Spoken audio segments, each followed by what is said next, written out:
السلام علیکم۔ آج ہم مسجد اقصیٰ اور بیت المقدس کے بارے میں بات کریں گے۔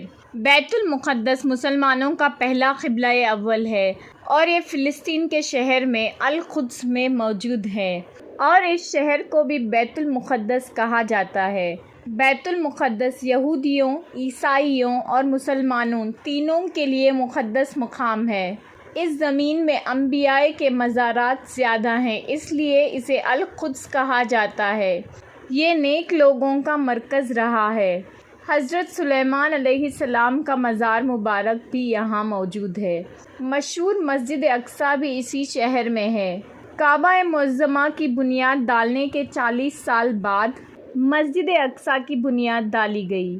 حضرت آدم علیہ السلام یا ان کی اولاد میں سے کسی نے اس کی بنیاد ڈالی تھی۔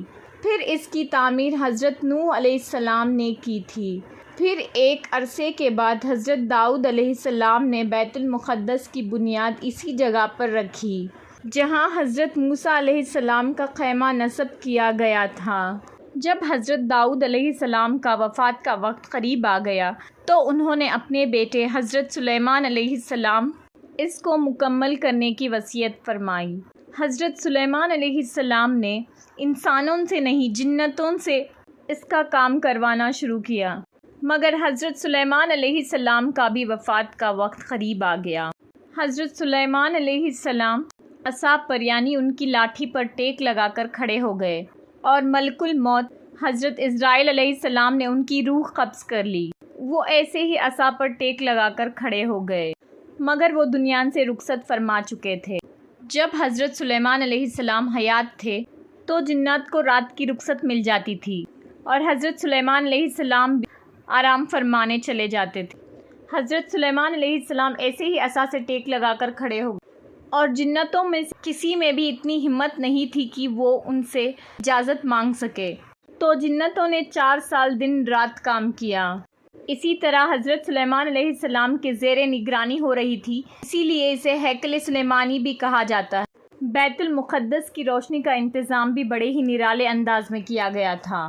جیسے ہی تعمیر کا وقت پورا ہونے لگا، حضرت سلیمان علیہ السلام کی عصا کو یعنی اس لکڑی کو دیمک نے کھایا اور ان کا جسم زمین پر تشریف لے آیا، اور اسی طرح لوگوں کو بھی پتہ چلا اور جنتوں کو بھی پتہ چلا کہ حضرت سلیمان علیہ السلام دنیا سے رخصت ہو چکے ہیں۔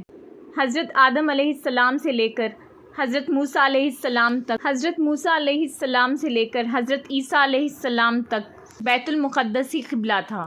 جب ہمارے پیارے نبی حضرت محمد صلی اللہ علیہ وسلم کی آمد ہوئی اور جب تک وہ مکے میں رہے تب تک بھی بیت المقدس ہی قبلہ رہا۔ پھر ہمارے پیارے نبی نے مدینے کی طرف ہجرت فرمائی۔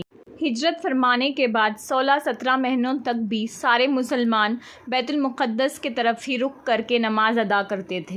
15ویں رجب پیر کے دن مسجد بنی سلمہ ظہر کی نماز کے درمیان اللہ تعالیٰ نے ہمارے پیارے نبی حضرت محمد صلی اللہ علیہ وسلم کے خواہش کے مطابق قبلہ کعبے کو فرما دیا۔ اسی لیے اب مسلمان کعبے کی طرف رخ کر کے نماز ادا کرتے ہیں۔ اس جگہ پر آج بھی مسجد قبلتین قائم ہے۔